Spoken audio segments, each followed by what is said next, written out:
So that's empty.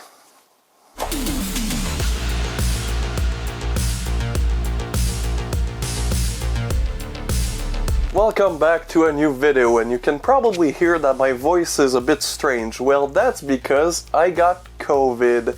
Yes, after 3 years I finally got the bug coming back from Horrorama in Toronto, so I'm still a bit, nasally, but I really wanted to do a video this week, especially since I haven't made an update in a long time, and holy shit did I get a lot of movies in the past few months. Well, mainly September because I had a convention, and then October I had Horrorama in Toronto, which is a convention I used to go to every year, and then COVID, so I haven't been in 3 years, and I went a little bit crazy. The guests were nice, but I didn't get really any signatures or pictures this year, thankfully, because if I infected Caroline Munro and indirectly killed her, I would have really felt bad.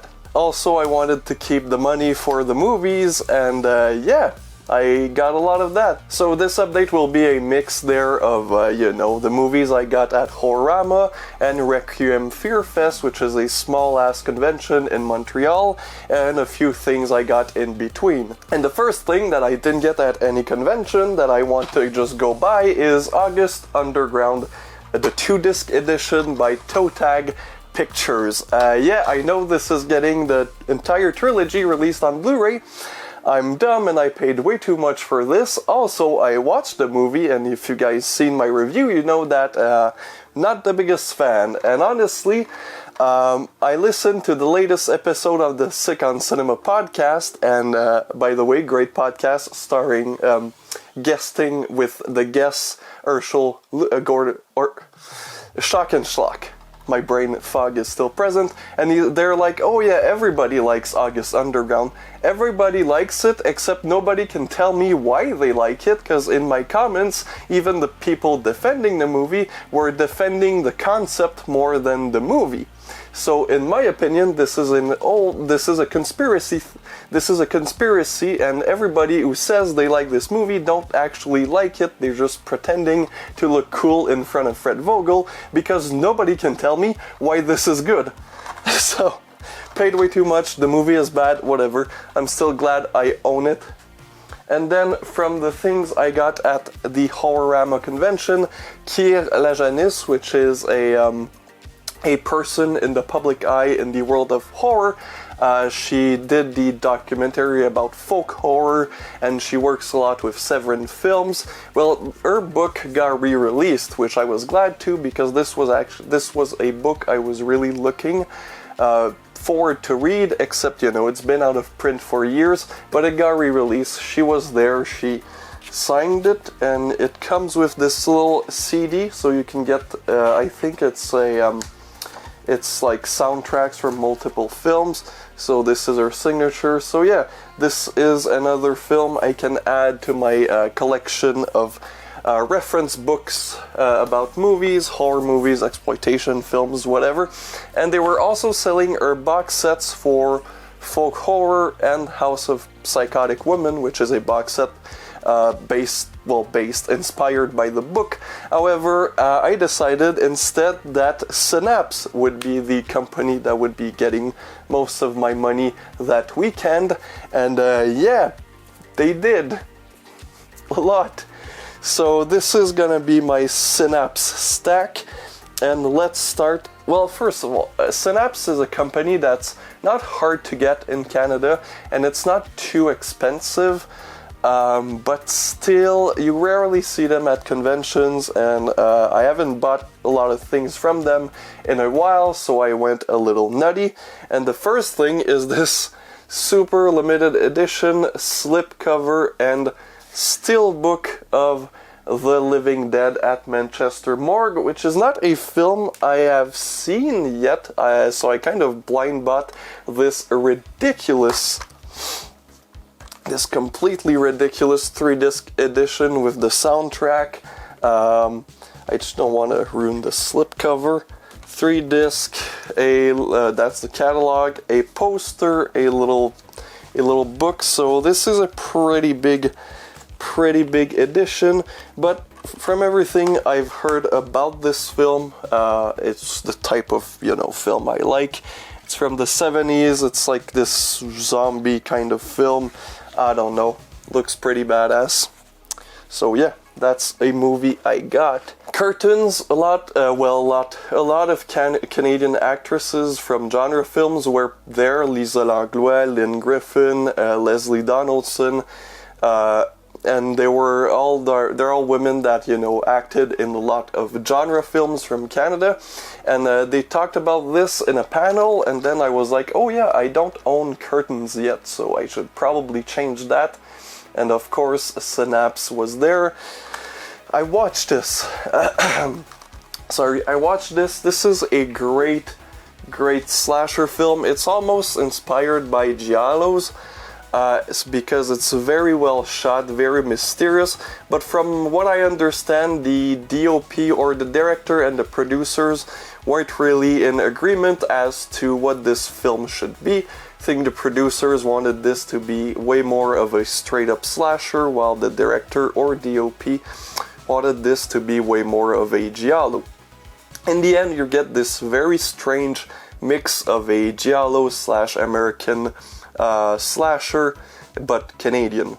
Then we have The Image. The guy working at the table just recommended this because I bought a lot of impulse picture that you'll see coming up, and he's like, if you like the type of, Japanese erotic thrillers, you'll probably really like this one. I think this one is French. Oh, it's probably American. Yeah, it's American. Never heard of it. The guy just told me, if you like the sleaze, if you like the erotic impulse stuff, this is a great one. So, I took his recommendations. Speaking of which, the next few titles are gonna be the Nikatsu Erotic Film Collection. So if you have Zoom Up something site, don't want to say that because YouTube doesn't like it. And of course, these I'll probably go into more details for reviews. Star of David, Beautiful Girl Hunter.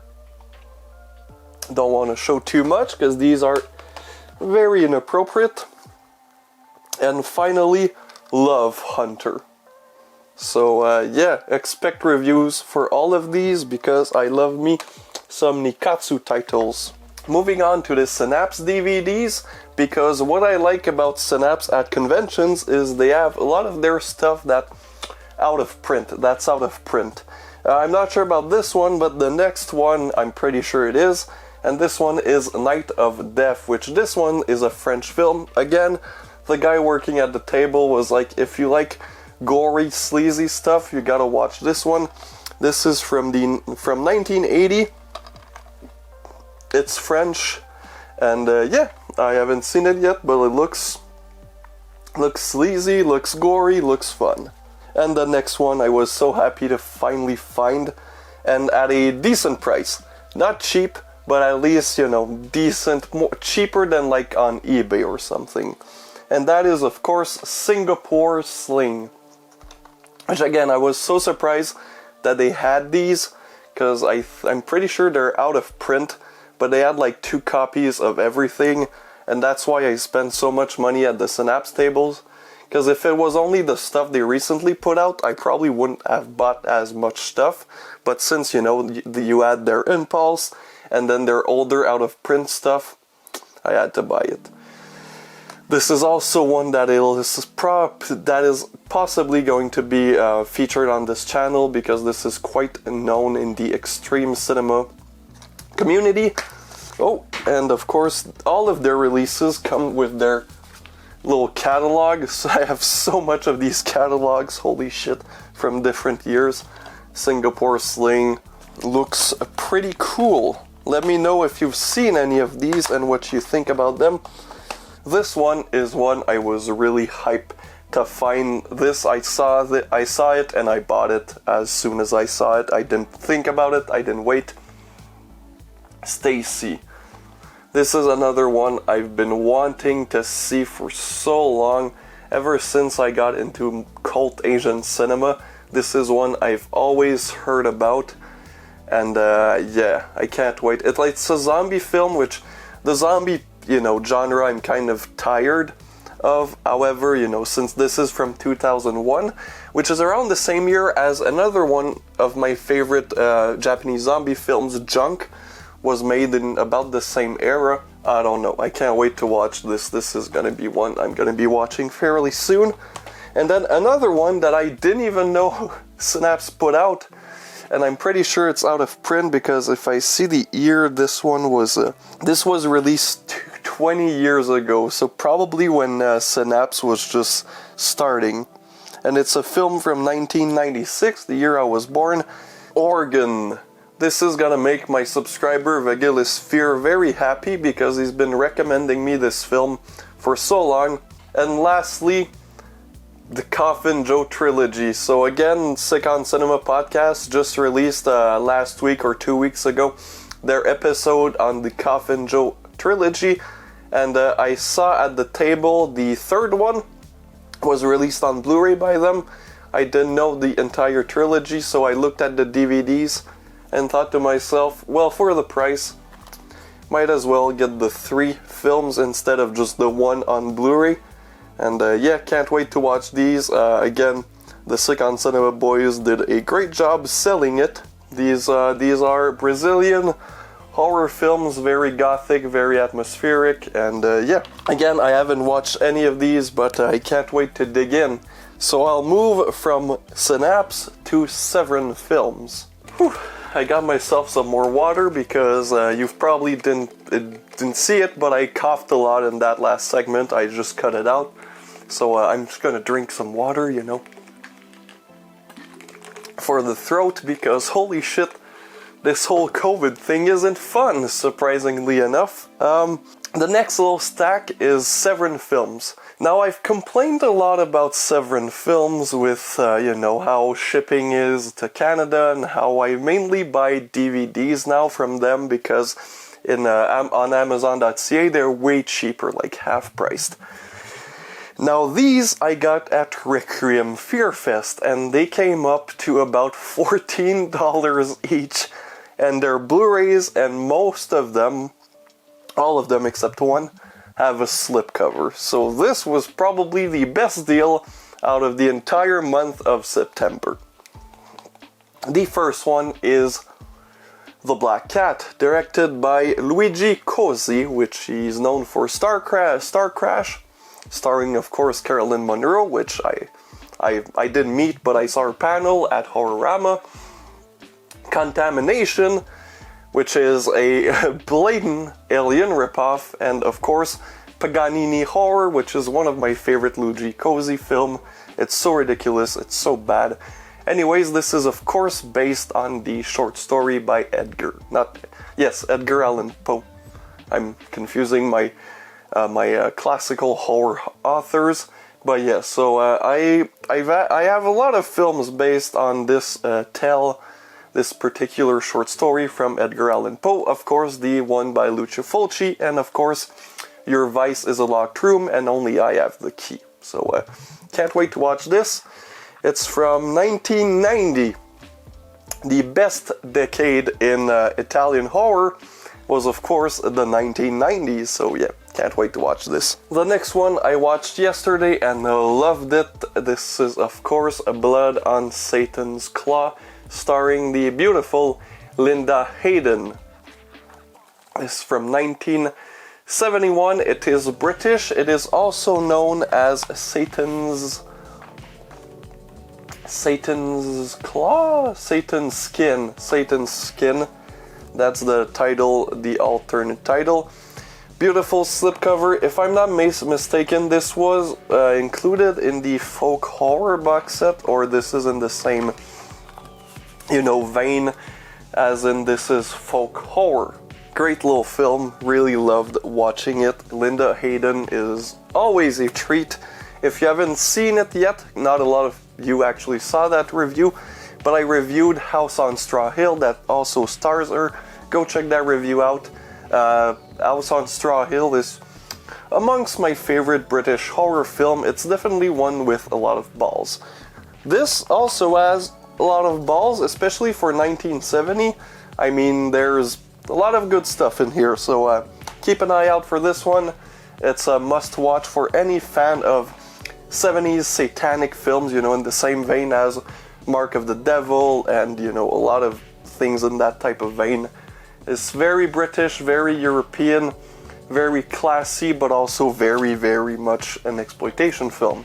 Blood Hunt, aka La Noche de la Ira.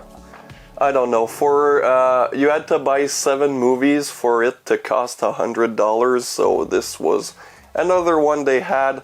Honestly, they had like 9 movies on the table, and one of them I didn't get, but I later got at Horrorama.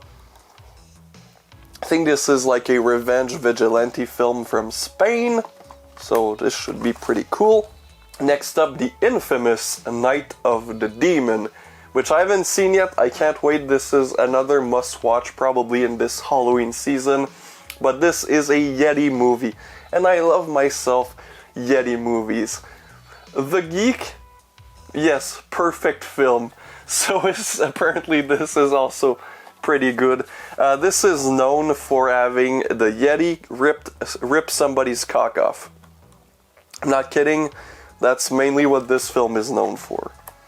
I don't know if it's known I don't know if it's known to be good, known to be bad. All I know is Yeti dick ripping. Nosferatu in Venice. This, I just saw somebody talked about it in the Severin cellar, and it looked amazing. Of course, starring the notorious cunt Klaus Kinski. Klaus Kinski, for people who don't know, piece of shit. Not surprising. He's an actor. They're, you know, piece of shit. Anyway, he's a piece of shit. However, he does a good job, and the Werner Herzog Nosferatu remake is a film I love. So Klaus Kinski reprises his role as Nosferatu, this time in Venice. So can't wait to watch this. Next up, a Lucio Fulci film I didn't own yet, and that is Demonia, which is from the 90s. Apparently it's not Fulci's best, which of course it's not. I mean, like I previously mentioned, the 90s in general for Italian films wasn't the greatest decade. So this is from 1990. But you know, it's still a Fulci film I didn't own. It's still a nice release there, you know, you got the slipcover. And I'm pretty sure since it's Fulci, it's at least gonna be a little entertaining. Out of his 90s stuff, I have Voices from Beyond and The House of Clocks, which The House of Clocks wasn't bad. Voices from Beyond I couldn't finish, that's how terrible that film is. So let's hope this is not as bad. Finally, for the Requiem Fear Fest Severin Hall, we have Libido, which is directed by Ernesto Gastaldi and Vittorio Salnero. For people who don't know, Ernesto Gastaldi is one of the most prolific giallo screenwriters. He wrote a lot of what are probably your favorite gialli, like The Strange Vice of Mrs. Ward, All the Colors of the Dark, Torso, So Sweet, So Perverse. So he worked a lot with Sergio Martino, and yeah, this is an older giallo. This is from 1965. It's in black and white, and yeah, it's probably gonna be really good because it's directed by the screenwriter of a lot of amazing gialli. This one, of course, this is probably gonna make me buy a 4K player. I've been attempting, I've been trying to say that, you know, I'm not, you know, Blu-ray's good enough for me, especially for the films I watch, like Blu-ray's good enough for me. But then they started releasing Jess Franco films on 4K, and especially Faceless, which is in my top 3 of all time Jess Franco films, with the beautiful, gorgeous Brigitte Lahaie. And of course this comes with, you know, the regular Blu-ray, but man, I really want to see this in 4K. I might have to bite the bullet, get myself a 4K player. I mean, I have other 4K films. I have Terminal Island, which I unboxed in a previous video. Of course, I have a 6-string Samurai because that was the only way to get it. Other than that, I think that's my only 2 other 4Ks. But what's gonna make me buy a 4K player? Goddamn Jess Franco. Which, by the way, my Jess Franco video is still in the works, just with school and everything. I didn't really have the time, and then, you know, I went to a few conventions, I went to see friends, but it's still coming. It's still coming, I'm still working on it. And now I have Faceless, which is a very big upgrade, going from the Shriek Show DVD, which I have right here. Going from the Shriek Show DVD, which still, you know, it's still a limited edition with a lot of special features, to, of course, a goddamn 4K. This is also starring the wonderful Brigitte Lahaie, but this time she stars in an action film. The female executioner, sorry.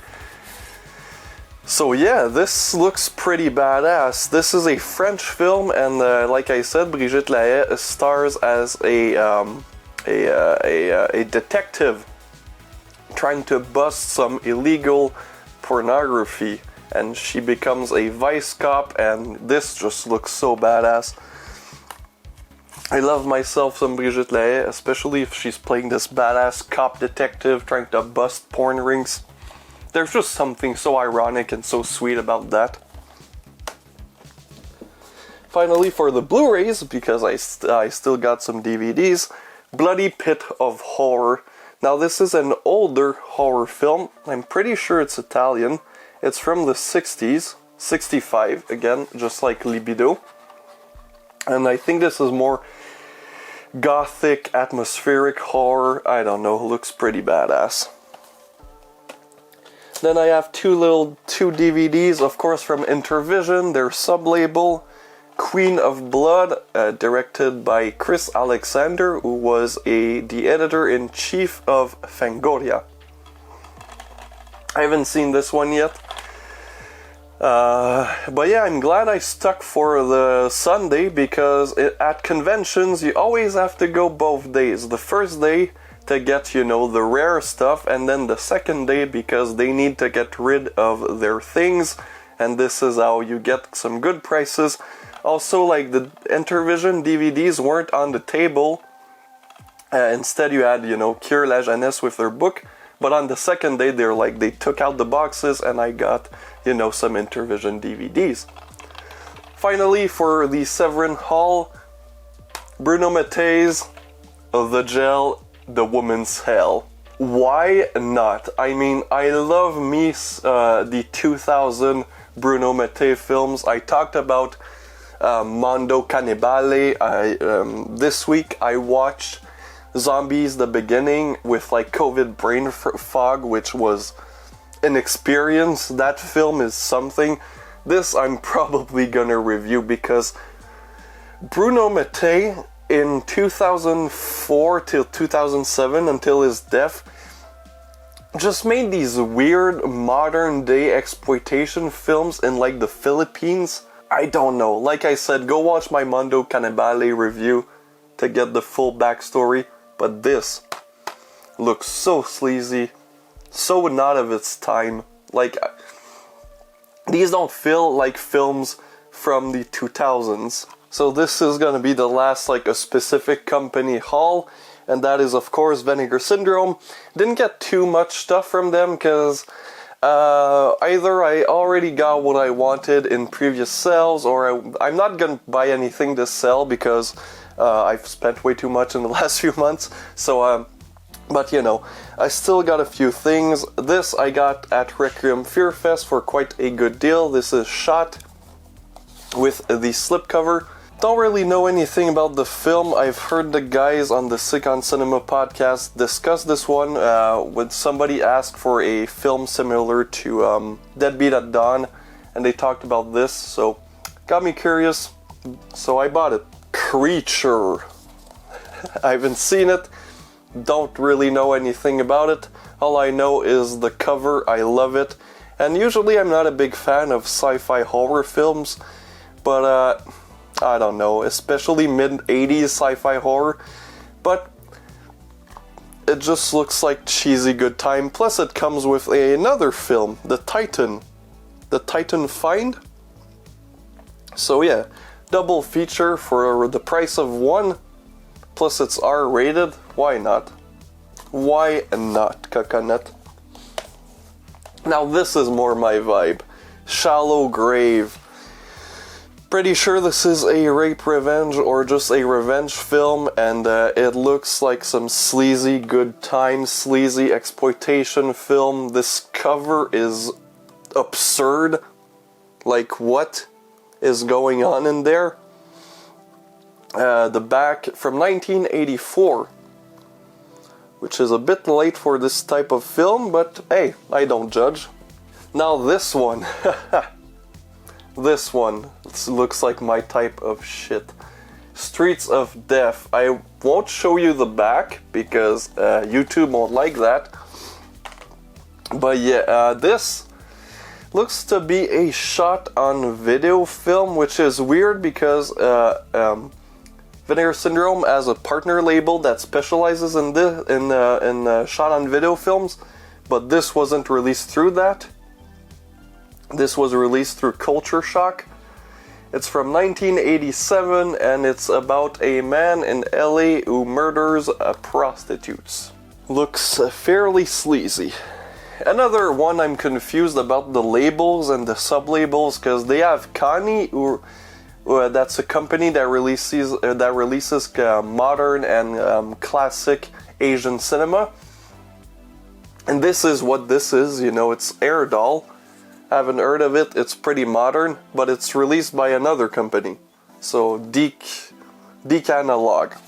I don't know what this is, I haven't seen it. This looks to be a more serious film, not really horror, more of maybe a slice of life, maybe a little comedy, maybe a little drama. It's, you know, somebody, you know, increasing disconnect of urban life in Tokyo, lives in a shabby apartment, she cannot speak, she cannot move, but she is the only companion her middle-aged master has. So, I don't know, she looks to be a maid. It's probably gonna be very strange because it's a Japanese film. And finally, we have this box set, which I wasn't expecting to buy because I wasn't expecting to find it. I thought it was out of print. I don't think it's out of print. I just think it's really expensive. The guys at Vinegar Syndromes always cut you great deals because, well, I don't know if it's just for me because, you know, I've spent a lot of money in the last few years. The guys at the tables recognize me because every time they're at Horrorama, I always get a lot of stuff. This year they were dethroned by Synapse Films and Severin apparently. But yeah, these are early 70s film that Camille Keaton starred in prior to I Spit on Your Grave, which is the film she's most famous for. And she was also in one of my favorite giallo, if not my favorite giallo, What Have You Done to Solange? She plays Solange. So 3 films made in Italy, starring Camille Keaton in the early 70s. So these are surely going to be a treat. We have Madeleine, directed by Roberto Mori. Tragic Ceremony, directed by Riccardo Freda. And we have Sex of the Witch, which has the same cover as Belith, the Demon of Incest. And this is directed by Angelo Pinacco. Apparently this is probably the trashiest, sleaziest one of them all, so this is probably going to be the one that I'm going to like the most. So yeah, that's it for Vinegar Syndrome this con season. Well, of course, I got more of their stuff in my unboxing video because I got a couple of their movies. I just didn't want to put them in this update since I already made a video on them, so go check that out if you haven't. Anyways, moving on to another stack. I got myself 3 Full Moon DVDs. Why? Because there were 3 for $20.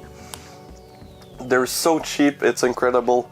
However, my full moon selection is kind of, I got a lot of their stuff already, but, Orgy of the Living Dead, starring Klaus Kinski, of course.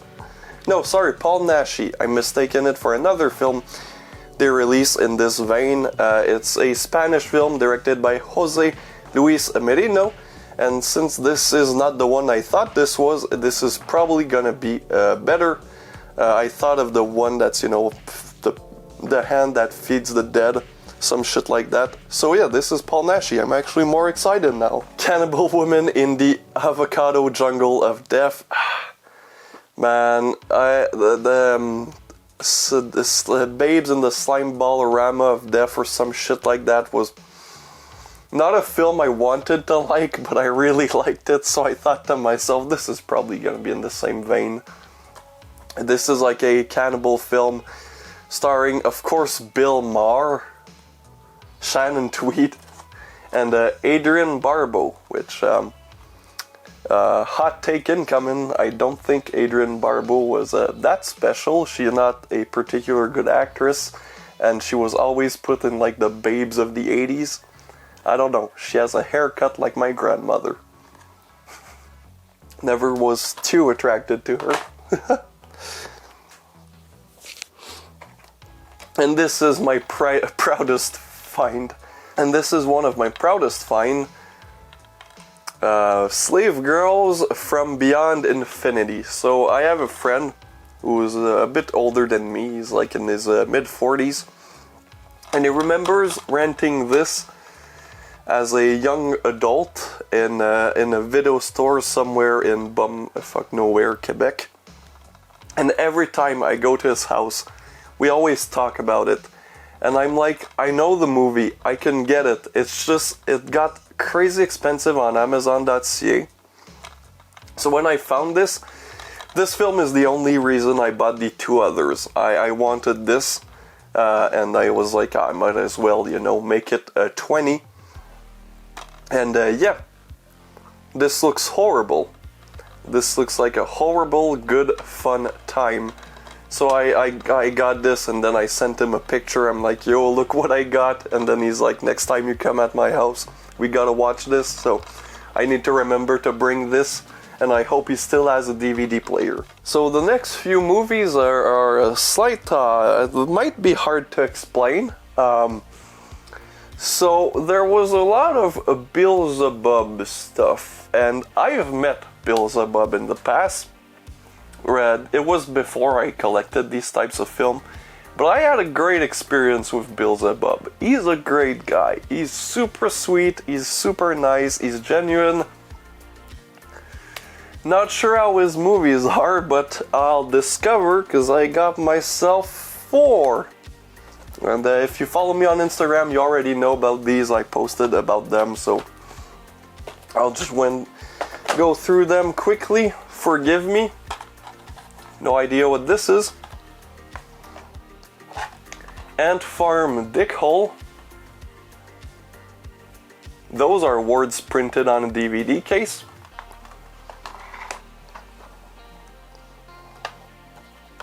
Dick Shark. I can't show you the back of this. So I love Dick Shark is the most absurd movie that Directo, forgot the R there, Bill Zebub in quotation marks, has ever made.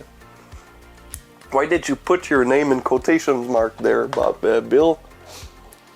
And of course, finally, Holocaust Cannibal.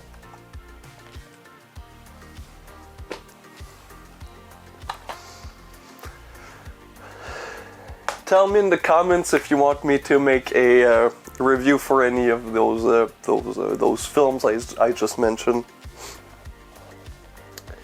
Now we have a few bootlegs from.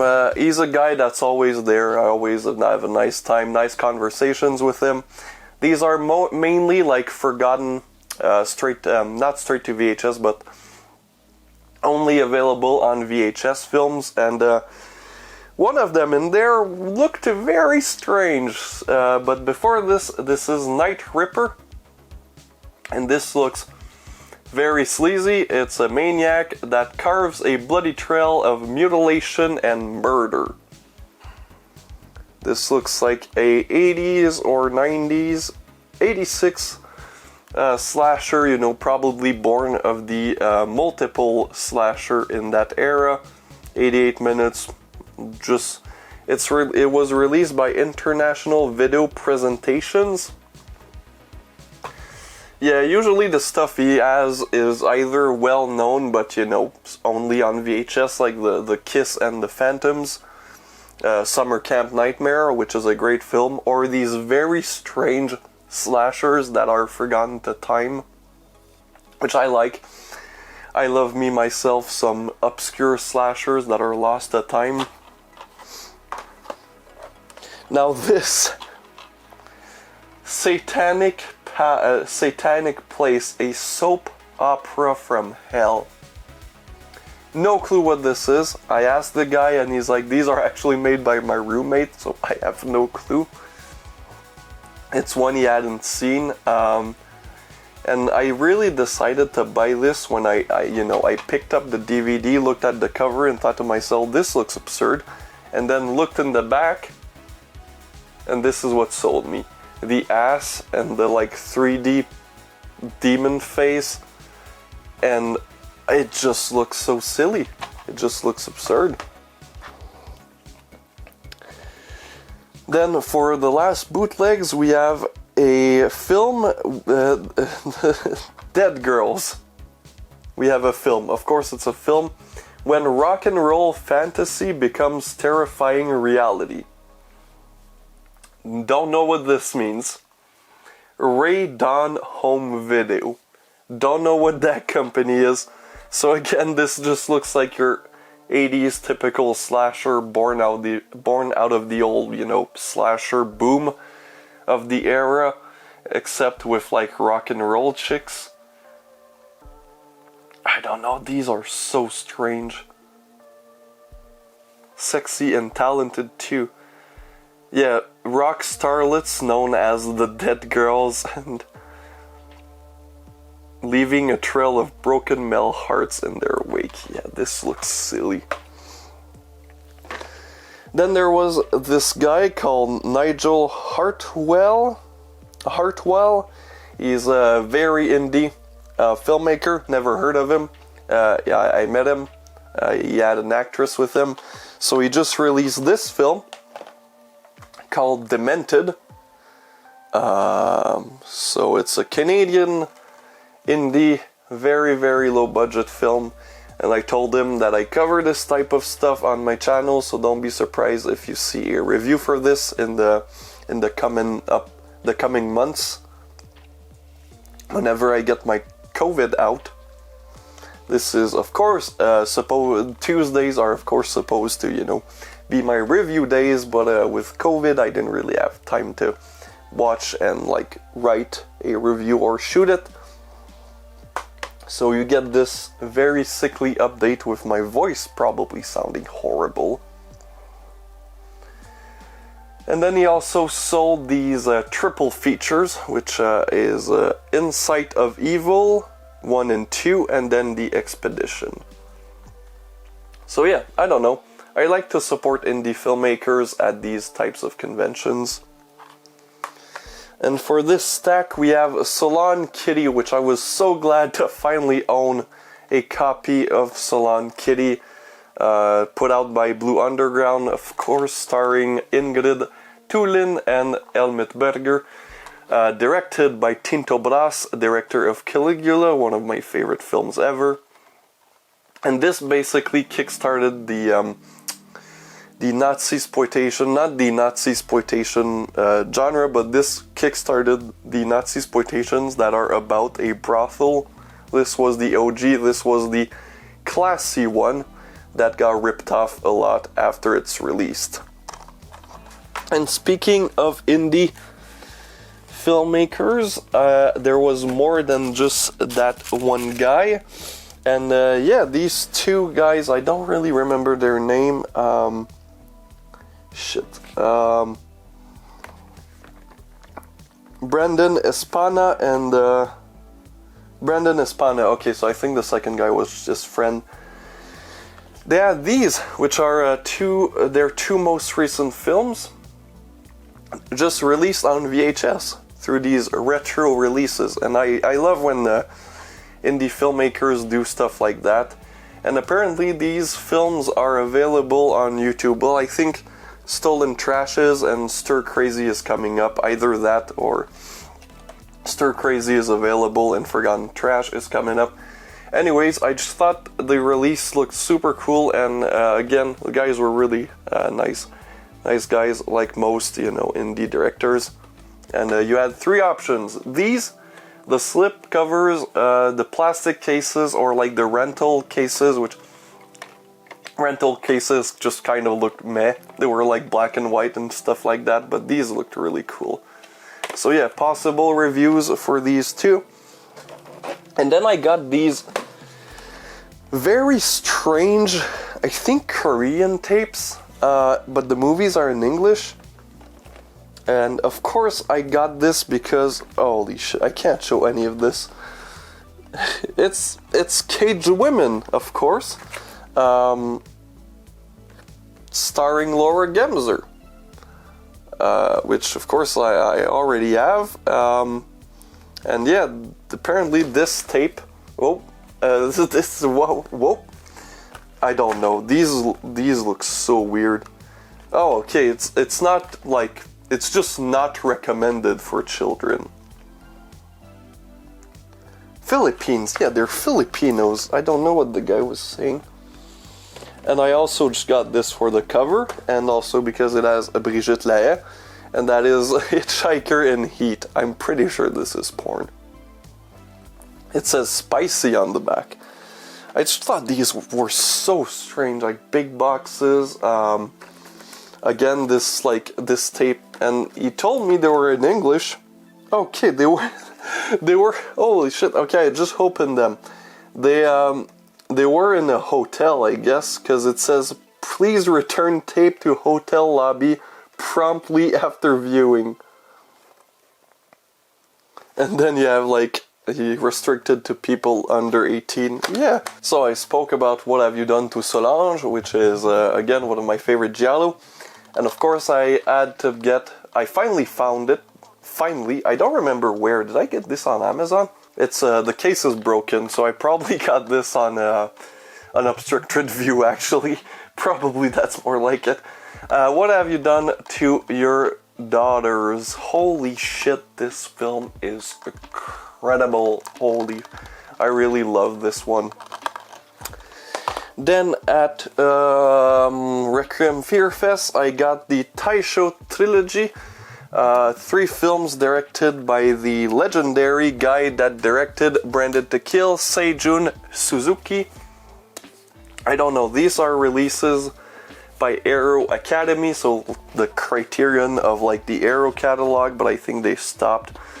You have Zigun Zermeshin, Kageru-za, and Yumeji. So 3 films and a little booklet. Really cool release. I really love the colors on this. I don't know, just looks very nice. From Kino Lorber, we have Savage Sisters, which I watched a couple months ago when I got this. It's a really fun film. It's your typical Eddie Romero kind of women in prison that escape. Surprisingly, not very sleazy.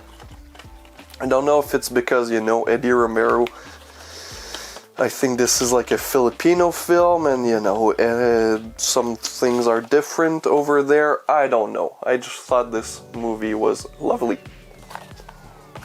Like, it's typical exploitation, but, it's fun. From the land of Germany, we have Succubus, released by Mondo Macabro. There is a woman drinking directly out of the pee of a cow. Yep, I haven't seen it yet. Now, this was my first purchase from the infamous company Black Lava Entertainment. I got this through their British distributors, and that is Necrophile Passion, which again, this is one film that I'll probably review. From the land of the British, from the land of tea and biscuits, we have The Virgin Witch. Which again, I haven't seen this one. I thought this was gonna be a redemption from Kino, you know, a redemption line, but it's just a Kino Classics, so this might not be as exploitative as I might have thought. But you know, I loved Blood on Satan Claws, so this is probably in the same vein. There's lesbianism, there's witches, probably gonna be really good. Oh, I talked about Sergio Martino earlier, didn't know. Island of the Fishman, released by, of course, Full Moon. I just thought the idea of Sergio Martino, one of my favorite director of all time, you know, for his giallo and his great horror talent. The fact that he made a film called Island of the Fishman, I had to see what was up. And I think Shock and Schlock told me this was a really good film, so I mean, I wouldn't be surprised it's still Sergio Martino. The idea of him making Island of the Fishmen, starring Barbara Bach and Joseph Cotton, who was apparently in Citizen Kane, which I think there's a typo, because in the back they write, Full Moon, Joseph Cotton, like, you know, the cotton, and then in the front with an E, like Joseph Cotton. This is just, this looks absurd. Finally, for this stack, and then we only have one stack left, The Sinful Nuns of Saint Valentine's. Good Bad Flicks reviewed this, and I thought it looked so lovely. I think I'm getting into nunsploitation. I think the reason I hated nunsploitation films was that the first ones I saw were terrible. The Other L by Bruno Mattei, and Killer Nun, which is still a cult film, loved by many. Not me, sorry, just not my type. But this looked really fun. This reminded me more of the Jess Franco Love Letters of a Portuguese Nun, which was sleazy good fun. So yeah, can't wait to watch this. Good thing I stopped recording, because as soon as I pressed stop, I coughed a big loogie. Very disgusting one. More pickups from Requiem Fear Fest, and the first one is Death Valley, signed by, I think, the director and one of the actors. I don't know, they weren't present there, they just sold this as, you know, signed. Black Fawn Distribution is a company I have a love-hate relationship with. When they started, I bought all of their movies, because they're not only Canadian, they're from Ontario, more specifically Toronto, so I'm like, let's support them. And then I watched the films I bought, and most of them were dog shit.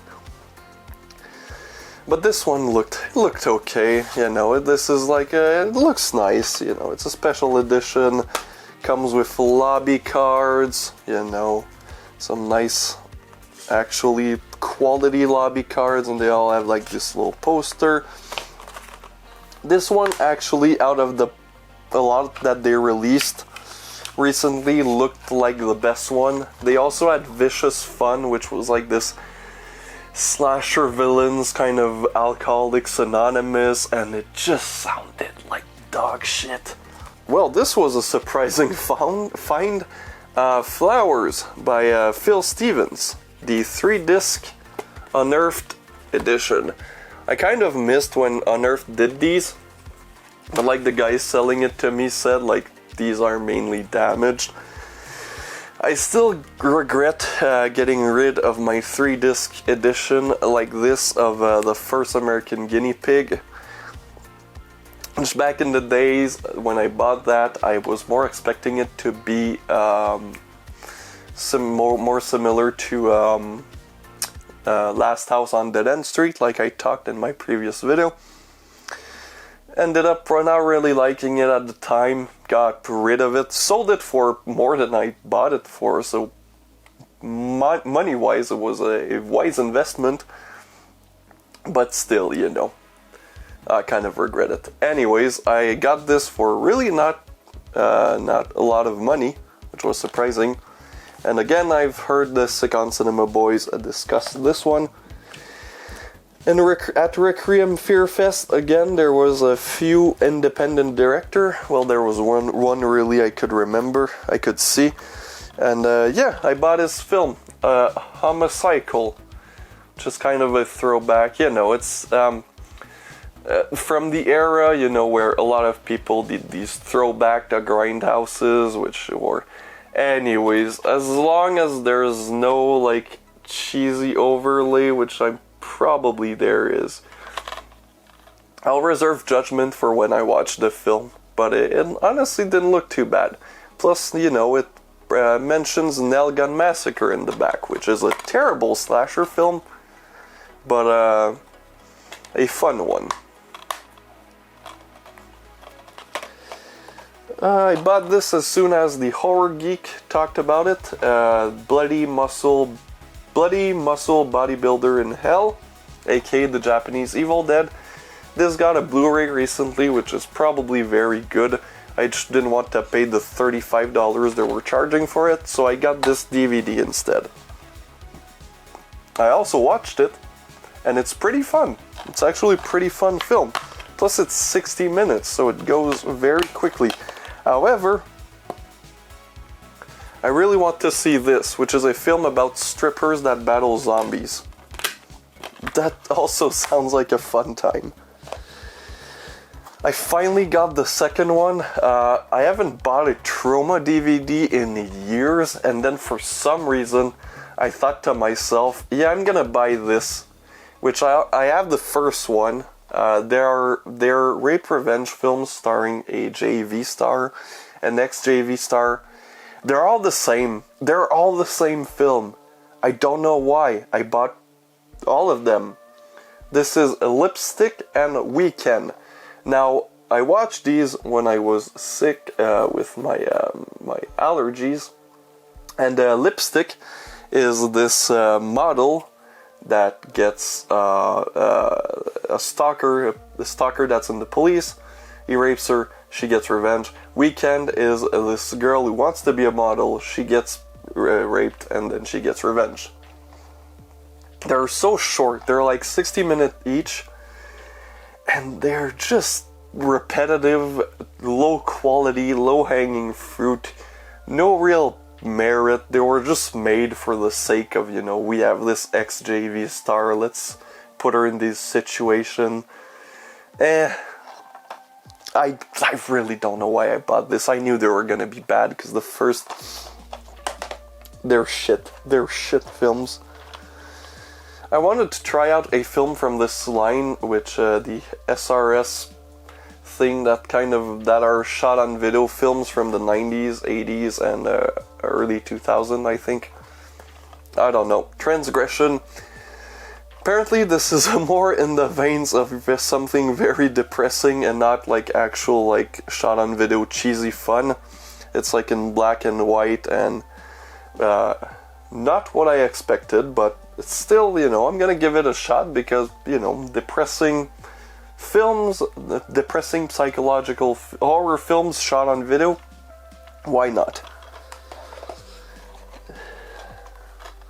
We have Jean Rollin, more Rollin, because I love myself some Rollin, starring again the wonderful Brigitte Lahaie, and that is The Escapees, aka Les Échappés, The Runaways, or Les Paumés du Petit Matin. Anyways, this is another one that I've heard is more in the veins of a typical horror film more than, you know, is lesbian vampire stuff. So, curious about this one, might make a video, might make a second part of my Jean Rollin film video.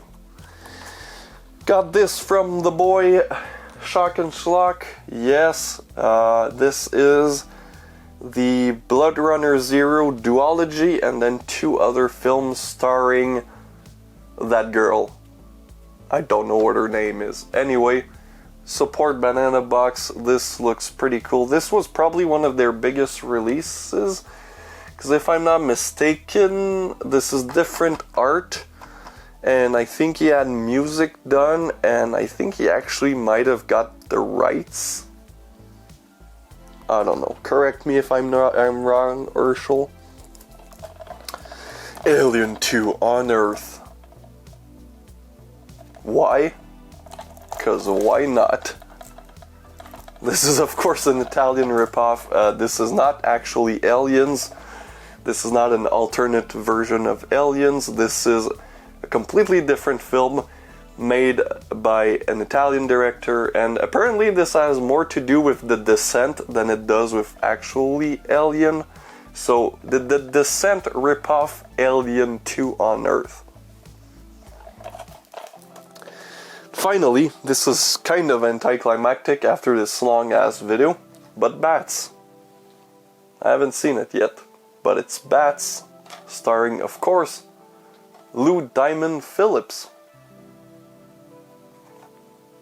I was at a flea market, I didn't find anything, I didn't want to come with my hands empty, so I bought this.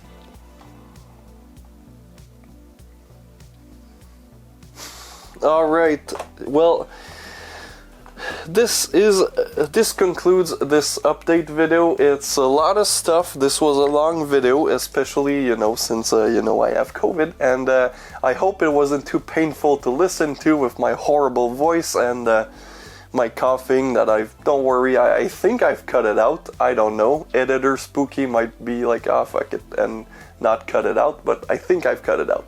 Anyways, thank you for watching. Next week we'll go back to your regular scheduled reviews. This week, clearly I wasn't in the best of shape to do that, so I didn't. But I did post this, so I got you. Have a good one.